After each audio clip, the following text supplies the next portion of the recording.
আজকের গল্পটা শুরু হয় এক শক্তিশালী লোক ফিনিস্ট আর তার বন্ধু অ্যান্ডিকে দেখে। ওরা তখন জঙ্গলের ভেতরে ভয়ঙ্কর বড় এক বুনো শূকর ধরতে যাচ্ছে, কারণ এটা আশেপাশের গ্রামের সব ফসল একেবারে তছনছ করে দিচ্ছে। তার উৎপাতে গ্রামের লোকজন খুবই মাত্রায় বিরক্ত, কিন্তু সেই ভয়ঙ্কর জন্তুর মুখোমুখি হয়ে ফিনিস্ট একটুও ভয় পায় না। সে অ্যান্ডিকে বলে, সবাই তো আমাকে হিরো ভাবে, যদি শূকরটাকে আমি থামাতে না পারি তাহলে আমার মান সম্মান তো আর থাকবে না। তাই সে তার অস্ত্র নিয়ে শূকরের উপর আক্রমণ করে, কিন্তু এই ছোটখাটো আঘাতে এত বড় শূকরের ঘুম ভাঙছে না। তখন ফিনিস্টের সাহায্যে এগিয়ে আসে অ্যান্ডি। সেও তার অস্ত্র দিয়ে শূকরটার উপর হামলা করে, কিন্তু দুর্ভাগ্যবশত তার অস্ত্র গিয়ে ঢুকে পড়ে শূকরের নাকে, আর তাতেই ঘুম ভেঙে যায় জন্তুটার। এইবার তো সে একেবারে রেগে মেগে আগুন, চোখে রাগ নিয়ে সে তেড়ে আসে অ্যান্ডির দিকে। ঠিক তখনই ফিনিস্ট লাফিয়ে এসে শূকরের সামনে দাঁড়ায় তাকে থামাতে। সে প্রাণপণে চেষ্টা করে, কিন্তু এই জন্তুর এত শক্তি যে ফিনিস্টকে সে একটু ধাক্কা দিতেই সে ছিটকে চলে যায় আকাশে। ফিনিস্ট গিয়ে আবার শূকরের গায়ের উপরই পড়ে। তখন অ্যান্ডি একটা দড়ি ছুড়ে দেয় ফিনিস্টের দিকে। ফিনিস্ট সঙ্গে সঙ্গে সেটা ধরে ফেলে, আর সেই দড়ি দিয়ে শূকরের দুটো পাখা আর শিংয়ের সঙ্গে ভালো করে বেঁধে ফেলে।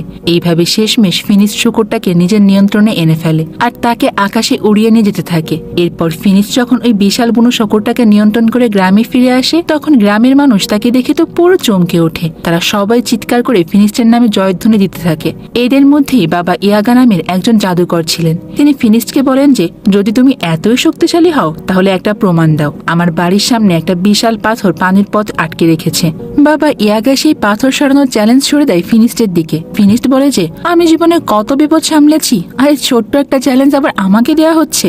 এরপর সে নিজের নানা বীরত্বের কথা সবাইকে বলতে থাকে, কিন্তু ইয়াগা বলে যে, আমি না দেখা পর্যন্ত কিচ্ছু বিশ্বাস করি না। ওর কথা শুনে আশেপাশের লোকেরা তখন হেসে ওঠে, আর এই অপমান সহ্য করতে না পেরে তো ফিনিস্ট রেগে গিয়ে নিজের বাড়ি ফিরে যায়। সে ইয়াগার উপর প্রচন্ড মাত্রায় রেগে যায়, কারণ লোকজন এখন তাকে বীর মনে করছে না, বরং তাকে নিয়ে আবার উপহাস করছে। তাই সে ঠিক করে নেয় এইবার সে নিজের শক্তি দিয়ে প্রমাণ করে দেবে, যাতে সবাই আবার তাকে সম্মান করতে শুরু করে। তখন অ্যান্ডি তাকে এক পরামর্শ দিয়ে বলে যে, সামনে যে টাওয়ারটা দেখছো, সবাই বলে সেখানে একটা দৈত্য এক অপূর্ব সুন্দরী রাজকুমারীকে বন্দী করে রেখেছে। যদি তুমি সেই দৈত্যটাকে মেরে রাজকুমারীকে মুক্ত করো, তাহলে সারা দুনিয়ার মানুষ তোমার নাম জানবে এবং তোমার বীরত্বের কথা তখন দেখবে সবার মুখে মুখেই চলবে।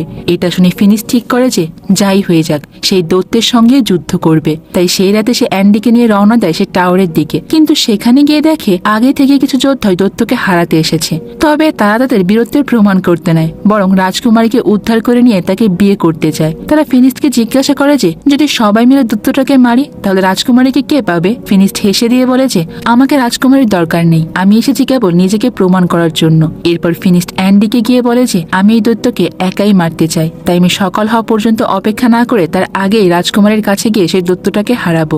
তো প্ল্যান মতো সে একটা জানালা দিয়ে টাওয়ারের মধ্যে ঢুকে পড়ে। ভেতরে ঢুকেই ফিনিস্ট সেই সুন্দরী রাজকুমারীকে দেখতে পায়। মেয়েটা তাকে দেখে বলে যে, তুমিও কি এখানে মরতে এসেছো? ফিনিস্ট উত্তর দেয় যে, না, আমি তোমাকে বাঁচাতে এসেছি। এটা শুনে মেয়েটা ভয়ে পালিয়ে যায়, আর ফিনিস্ট তার হাত ধরে থামানোর চেষ্টা করে, কিন্তু মেয়েটা তার হাত ছাড়িয়ে পিলারের পেছনেই চলে যায়। তখন হঠাৎ করে পেছন থেকে একটা সাপ ফিনিস্টের ওপর ঝাঁপিয়ে পড়ে। ফিনিস্ট তখন যে সাপের সঙ্গে লড়াই করতে শুরু করে, আর কিছুক্ষণের মধ্যেই তার মনে হয় যে এ কোনো সাধারণ সাপ নয়, এটা আসলে সেই দৈত্যর লেজ। সে একে একে অনেক আঘাত করে দৈত্যের ওপর, কিন্তু এতে কোনো কাজ হয় না। তখন ফিনিস্ট তার হাত দিয়ে সাপের মুখটা ধরে ছেঁড়ার চেষ্টা করে, কিন্তু হঠাৎ করে সে সাপটা তার চোখে থুতু ছুঁড়ে মারে। সঙ্গে সঙ্গে ফিনিস্ট চোখে আর কিচ্ছু দেখতে পায় না, সে পুরো অন্ধ হয়ে যায়। তবুও ফিনিস্ট হাল ছাড়ে না। সে পা দিয়ে নিজের অস্ত্র খুঁজে বের করে আবারও দৈত্যের উপর আক্রমণ চালায়, কিন্তু এখন দৈত্যটা আর কোথাও নেই। ফিনিস্ট এতে জোরে লড়তে থাকে। ফিনিস্ট এত জোরে লড়তে থাকে যে পুরো টাওয়ারটাই ভেঙে পড়তে শুরু করে। শব্দে বাকি যোদ্ধারাও জেগে ওঠে, তারাও সেখানে ছুটতে চলে আসে।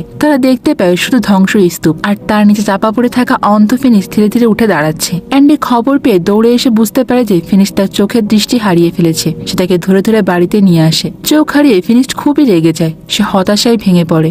সব সময় খিটখিটে মেজাজে থাকে সে। এই অবস্থায় অ্যান্ডির আর সহ্য হয় না। সে ছুটতে যায় বাবা ইয়াগার কাছে সাহায্যের আশায়। তাকে গিয়ে সব ঘটনাই খুলে বলে, কিন্তু ইয়াগা কোনো সাহায্য করতে রাজি হয় না, কারণ তার নিজের বিপদের সময় ফিনিস্ট তাকে সাহায্য করেনি। এই কথাটা যখন ফিনিস্ট জানতে পারে, তখন তার মন আরো ভেঙে পড়ে। এভাবেই সময় যেতে থাকে। ফিনিস্ট অ্যান্ডির ওপরও অনেক রাগারাগি করতে থাকে, তাই অ্যান্ডিও রাগ করে চলে যায়। ফিনিস্ট খুবই কষ্ট করে একা একা নিজের সব কাজ করে। বাইরে গিয়ে একাই খাবার দাবার কিনে আনে, কিন্তু পথেই বাচ্চারা তার খাবার চুরি করে নিয়ে নেয়। এইভাবে করতে করতে তার সব টাকাও শেষ হয়ে আসে। একদিন অ্যান্ডি যখন ফিনিস্টের বাড়িতে আসে তখন ফিনিস্ট আবারও রেগে যায় আর বলে যে আমার কাছে তোমার কোনো কাজ নেই, তুমি বরং অন্য কোথাও যাও। এই কথা শুনে অ্যান্ডিও চুপচাপ চলে যায়। সময় পেরোতে পেরোতে ফিনিস্টের সব টাকাই ফুরিয়ে যায়। একসময় সে বাজার থেকে পচা ফল খেয়ে দিন কাটাতে শুরু করে। এমনই একদিন এসে পড়ে যে যেদিন তার পচা ফল কেনার মতো অবস্থাও ছিল না। সে একটা খালি ঝুড়ি নিয়ে বাজারে বসে পড়ে। ঠিক তখনই সেখান দিয়ে হেঁটে যাচ্ছিলেন বাবা ইয়াগা। তিনি হঠাৎ করে ফিনিস্টকে দেখে থমকে দাঁড়ান আর ঝুড়িতে কিছু খাবার দেন তার জন্য। এরপর তারা কথা বলবে। ঠিক এমন সময় হঠাৎ করে একদল ডাকাত তাদের গ্রামে হানা দেয়। তারা গ্রামবাসীদের উপর ঝাঁপিয়ে পড়ে, মারধর করতেও শুরু করে। ফিনিস্ট যদিও কিছু দেখতে পায় না, তবুও তার কান ভালোই কাজ করে। সে স্পষ্ট শুনতে পায় চারিদিকে কেমন যেন মানুষের আর্তনাদ ভেসে আসছে। যখন ডাকাতরা তার দিকে এগিয়ে আসে, সে কেবল শব্দ শুনে ঝাঁপিয়ে পড়ে তাদের ওপর। চোখে না দেখেও সে একাই 2-3 জন ডাকাতের সঙ্গে লড়াই করতে শুরু করে দেয়। এমন সময় এক ডাকাত তার দিকে দড়ি ছুঁড়ে মারে, কিন্তু ফিনিস্ট দড়িটা টেনে সে ডাকাতকে ঘোড়ার ওপর থেকে ফেলে দেয়। তারপর তাকে চেপে ধরে বেদম মারধর করে, কিন্তু পেছন থেকে কয়েকজন ডাকাত একসঙ্গে তার উপর ঝাঁপিয়ে পড়ে। ফিনিস্ট আর টিকতে পারে না, সে ওখানে অজ্ঞান হয়ে যায়। তারপর তার জ্ঞান ফিরে আসে একটা জাহাজের মধ্যে। তার গলার হাত বেঁধে কাঠের ফ্রেমে আটকে রাখা হয়েছে। আশেপাশে শুনতে পায় বাবা ইয়াগা সহ গ্রামের আরো অনেকে এই জাহাজেই আছে। এমন সময় সে টের পায় যে অ্যান্ডিও সেখানে আছে, কিন্তু সে তো পুরোপুরি মুক্তভাবেই ঘুরে বেড়াচ্ছে। ইয়াগা অবাক হয়ে তাকে জিজ্ঞাসা করে যে তোমায় বন্দি করেনি কেন? অ্যান্ডি বলে যে আমি এই ডাকাতদেরকে বুঝিয়েছি যে আমি ওদের পক্ষেই আছি, আমি তাদেরকে সাহায্য করব আর গ্রামবাসীদের উপর নজর রাখব। তখন অ্যান্ডি তাদের একটা সোনার প্রদীপ দেখায়। এটা সে ডাকাতদের কাছ থেকে চুরি করেছিল। সে বলে যে এটা বেচে দিয়ে সে অনেক টাকা কামাবে। সে এটাকে ঘষে পরিষ্কার করতে হঠাৎ করে ভেতর থেকে বেরিয়ে আসে বিশাল দৈত্যের মতো এক জিন। সবাই তো অনেক ভয় পেয়ে যায়, এমনকি অ্যান্ডিও হতবাক হয়ে পড়ে। নিচে তাদের গোলমাল শুনে এক ডাকাত সেখানে চলে আসে, কিন্তু জিন তাকে ছুঁড়ে ফেলে দেয়। এরপর জিন এসে অ্যান্ডির কাছে জানতে চায় তোমার কি ইচ্ছা সেটা বলো। অ্যান্ডি তখন কিছু না ভেবে বলে যে তুমি আবারও প্রদীপের মধ্যেই চলে যাও। আর জিনটা আবার ফিরে যায়। এই সময় ওপর থেকে আর এক ডাকাত নেমে আসে, অ্যান্ডির গলায় তলোয়ার ধরে প্রদীপটা কেড়ে নেয়। কিছু সময়ের মধ্যে জাহাজ চলে যায় এক আরব দেশে। গ্রামবাসীদের সবাইকে দাঁড় করিয়ে রাখা হয় সেখানে। তাদের সবাইকে আসলে কৃতদাস হিসেবে এখানে বিক্রি করে দেওয়া হবে। এরপরে সেখানে একজন মুখ ঢেকে রাখা লোক আসে আর সে ফিনিস্ট, বাবা ইয়াগা আর অ্যান্ডিকে কিনে নেয়। এরপর তাদের নিয়ে যায় নিজের প্রাসাদে। এই বিশাল প্রাসাদ দেখে সবার চোখ তো পুরো কপালে, কারণ ভেতরে সব কাজ করছে রোবটরা। অথচ এটা কিন্তু অনেক পুরনো যুগের একটা গল্প। তাহলে এখানে রোবট কিভাবে আসবে? লোকটা তখন নিজের মুখের মুখোশ খুলে ফেলে আর বলে যে আমি একজন সায়েন্টিস্ট, এই সব রোবট যন্ত্র সবকিছু আমিই তৈরি করেছি। সে জানায় যে আমার লক্ষ্য ছিল এমন প্রযুক্তি বানানো যা মানুষের জীবনকে সহজ করে তুলবে। ফিনিস্ট তখন নিজের জীবনের গল্প শোনায়, কিভাবে সে একসময় সাহসী বীর ছিল, কিন্তু অন্ধ হয়ে যাবার পর তার জীবন একেবারে পাল্টে গিয়েছে। বিজ্ঞানী বলে যে আমি তোমার আর ইয়াগার কথা আগেই শুনেছি। সে আসলে এইসব মানুষদেরকে কিনে এনে তাদেরকে মুক্ত করে দেয়। এরপর খাবারের সময় রোবটদের দিয়ে খাবার পরিবেশন করায় ওই বিজ্ঞানীটা। সবাই তো এই সব দেখে পুরো অবাক, যেন তারা কোনো জাদু দেখছে। কিন্তু বিজ্ঞানী বলে যে এগুলো কোনো জাদু নয়, সে গত 500 বছর ধরে এগুলোর উপরেই কাজ করছে। এই কথা শুনে ইয়াগা চমকে গিয়ে বলে তুমি 500 বছর ধরে বেঁচে আছো, তাও এত ইয়াং কিভাবে? তখন বিজ্ঞানী জানায় যে সে এমন একটা কেমিক্যাল তৈরি করেছে যেটা খেলে মানুষ চিরতরে তরুণ থেকে যেতে পারে। তারপরে এসে ফিনিস্ট, ইয়াগা আর অ্যান্ডিকে নিয়ে যায় নিজের ল্যাবে। সেখানে ফিনিস্ট জিজ্ঞাসা করে যে এই কেমিক্যাল খেলে কি তার দৃষ্টিশক্তি ফিরে পাবে? বিজ্ঞানী বলে যে এই কেমিক্যালে নয়, তবে আমার কাছে আর একটা জিনিস আছে। সে তখন ফিনিস্টকে একটা বিশেষ চশমা পরিয়ে দেয় আর ফিনিস্ট তাতেই আবারও সবকিছু দেখতে পায়। তখন বিজ্ঞানী বলে যে তুমি জানো বিজ্ঞানের সাহায্যে যে কোনো অসম্ভবকে সম্ভব করে তোলা যায়। সে জানায় যে জাদুর চেয়ে বিজ্ঞান অনেক ভালো, কারণ জাদু অনেক সময় মানুষের ক্ষতি করে, আর সেই ক্ষতির জিনিসগুলো ধ্বংস করতে আমি একটা বিশেষ মেশিনও বানিয়েছি। সেটার প্রমাণ দিতে সেই প্রদীপটা বের করে, যেটা সে কিনে নিয়েছে ডাকাতদের কাছ থেকে।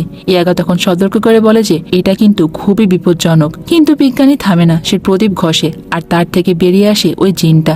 সঙ্গে সঙ্গে বিজ্ঞানী তার মেশিনটা চালু করে দেয়, যেটা জিনকে টেনে নিয়ে নিজের ভেতরে নিয়ে যায়। সে বলে যে দেখলে আমার তোর এই মেশিনটা জিনকেও শেষ করে ফেলতে পারে। এরপর ঠিক ওই রাতে খবর আসে যে পাশের এক পাহাড়ে এক রাক্ষস আছে, যেটা সাধারণ মানুষের ক্ষতি করছে। বিজ্ঞানী তখন জানায় যে ওকে তো তাহলে ধরা দরকারই। ফিনিশ যখন শোনে যে রাক্ষসটা সিংহের মতো মুখ আর সাপের মতো লেজ আছে, সঙ্গে সঙ্গে সে বুঝতে পেরে যায় এটা হলো সেই রাক্ষসটা যেটা তাকে অন্ধ করে দিয়েছিল। ফিনিস্ট বলে যে আমি তোমার সঙ্গে যাব, আমাকে এর বদলা নিতেই হবে। কিন্তু বিজ্ঞানী চায় না এরকম একটা ঝুঁকি নিতে। কিন্তু ফিনিস্ট আবারও বলে আপনি যখন আমাকে সাহায্য করেছেন আমিও আপনার পাশে দাঁড়াবো। তখন বিজ্ঞানী তাকে একটা বিশেষ যন্ত্র দেয়, যেটা রাক্ষসের কাছে নিয়ে রাখলে সেটা নিজে থেকে ওর মধ্যে আটকে যাবে। এরপর রাতে ইয়াগা চুপচাপ তার ল্যাবে ঢুকে পড়ে। সে চায় ওই কেমিক্যাল খেয়ে চিরজীবন তরুণ হয়ে থাকতে, কিন্তু বিজ্ঞানী তাকে সময় মতোই ধরে ফেলে আর বলে যে তোমরা যদি রাক্ষসটাকে আনতে পারো তাহলে কেমিক্যালের কিছুটা আমি নিজেই তোমাদের দিয়ে দেব। তো পরের দিন সকালবেলা সবাই প্রস্তুত হয়ে যায় রাক্ষস নিধনের অভিযানে যাওয়ার জন্য। বিজ্ঞানী তাদেরকে একটা স্পেসশিপ দেখায়, যেটাই করে খুব দ্রুত তারা তাদের গন্তব্যে পৌঁছাতে পারবে। সবার কাছে ওটা যেন জাদুর মতোই মনে হয়। বিজ্ঞানী সবাইকে সেটা চালানো শেখায় আর রওনা হওয়ার আগে বিজ্ঞানী বলে যে রাক্ষসটাকে কিন্তু জীবিত ধরে আনবে। সে ফিনিস্টের অস্ত্রটাকে নতুন ভাবে আপগ্রেড করে দেয়। এখানে একটা বোতামও আছে, চাপ দিলে এটা দিয়ে যা খুশি তাই করা যাবে। আগে যে অস্ত্র তেমন কিছুই করতে পারতো না, এখন তা অনেক বেশি শক্তিশালী হয়ে গিয়েছে। সব প্রিপারেশন নিয়ে সবাই স্পেসশিপে উঠে পড়ে তাদের যাত্রা শুরু করে আর দ্রুত সেই পাহাড়েও পৌঁছে যায় যেখানে ওই রাক্ষসটা আছে। অনেক খোঁজাখুঁজির পর ফিনিস্ট একেবারে রাক্ষসের পায়ের ছাপ খুঁজে পায়। পায়ের ছাপ ফলো করে তারা চলে যায় গুহার ভেতরে। ফিনিস্ট বিজ্ঞানীর তৈরি করা মেশিনটা গুহার মুখেই রেখে দেয়, কারণ সে ভালো করে জানে রাক্ষসটাকে জীবিত ধরে নিয়ে যেতে হবে। খুব শান্তভাবে সে গুহার ভেতরে যায় আর নিজের অস্ত্র দিয়ে রাক্ষসটাকে উত্তক্ত করে বাইরে বের করে আনে। কিন্তু বের হবার সময় হঠাৎ করে একটা গাছের সঙ্গে ধাক্কা লেগে সে ওখানে অজ্ঞান হয়ে যায়। তখন গুহা থেকে সে রাক্ষসটা বের হয়ে আসে আর ঠিক তখনই বাবা ইয়াগা দেরি না করে মেশিনটা চালু করে দেয়। তখন মেশিন থেকে বেরিয়ে আসে অনেকগুলো চেইন, যেগুলো একসঙ্গে রাক্ষসটাকে ভেতরের দিকেই টেনে নেয়। ইয়াগা মেশিনের দরজা বন্ধ করে দেয় আর কিছুক্ষণ পর ফিনিস্টেরও জ্ঞান ফিরে আসে।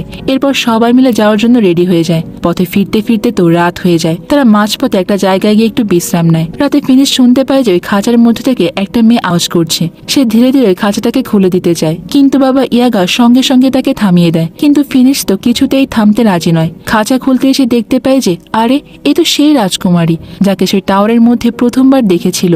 বাবা ইয়াগা তখন বলে যে মানে এই মেয়েটাই তাহলে সেই রাক্ষস। সে তাকে সাবধান করে দেয়। সে বলে যে একে বাইরে বের করলে খুব বিপজ্জনক হতে পারে, কিন্তু ফিনিশ কিছুই শুনতে চায় না। তার মনে তো প্রেমের ফুল ফুটে গিয়েছে, তাই সে এখন যে কোনো কিছুই করতে প্রস্তুত। সে যখনই মেয়েটার দিকে হাত বাড়ায় ইয়াগা তাকে এক ধাক্কা দিয়ে সরিয়ে দেয় আর খাঁচাটা আবারও বন্ধ করে দেয়। এরপর রাজকুমারী বলে যে আমি তোমার হাত ধরতে পারবো না, কারণ আমার উপর একটা অভিশাপ রয়েছে। যদি কোনো পুরুষ আমাকে ছোঁয় তাহলে আমি ভয়ঙ্কর এক রাক্ষসে পরিণত হয়ে যাই। সে আরো বলে যে আমি কিন্তু খারাপ কেউ নই, আমি কাউকে আঘাত করি না যতক্ষণ না পর্যন্ত সে আমাকে আঘাত করে। আমি পাহাড়ের মধ্যে একাই থাকি, কিন্তু মানুষ আমাকে এখানেও কোনোভাবেই শান্তিতে থাকতে দেয় না। অন্যদিকে আমরা দেখতে পাই যে সেই বিজ্ঞানী একজন চাষির পোষা বিড়াল চুরি করে নিয়েছে। চাষি কাঁদো কাঁদো মুখে অনুরোধ করে এই বিড়াল কারো ক্ষতি করে না, বরং সে একটু একটু উপকারী করে। রাতে ওর শরীর থেকে আলো বের হয় আর এতে চারিপাশ পুরো আলোকিত হয়ে যায়। কিন্তু বিজ্ঞানী তার কথায় একেবারে কান দেয় না, উল্টো নিজের একটা যন্ত্রের নিচে বিড়ালটাকে রেখে দেয়। যন্ত্রটা এমন যেটা যে কোনো কিছু থেকে জাদুর শক্তি টেনে নেয়, আর ওই যন্ত্রটা বিড়ালের সমস্ত জাদু শক্তিকে টেনে নিয়ে সেটাকে এক ধরনের রাসায়নিক যন্ত্রে পরিণত করে ফেলে আর সেটা সে নিজের সিন্ধুকেই রেখে দেয়। ওই সিন্ধুকে আগেই সে অনেকগুলো জাদুকরী কেমিক্যাল জমিয়ে রেখেছিল। এদিকে ফিনিস্ট আর রাজকুমারীর মধ্যে ধীরে ধীরে প্রেম জন্মাতে শুরু করে। কিন্তু বাবা ইয়াগা আর অ্যান্ডি তখন তাদের দুজনকে ধরে বিজ্ঞানীর কাছে নিয়ে যেতে থাকে।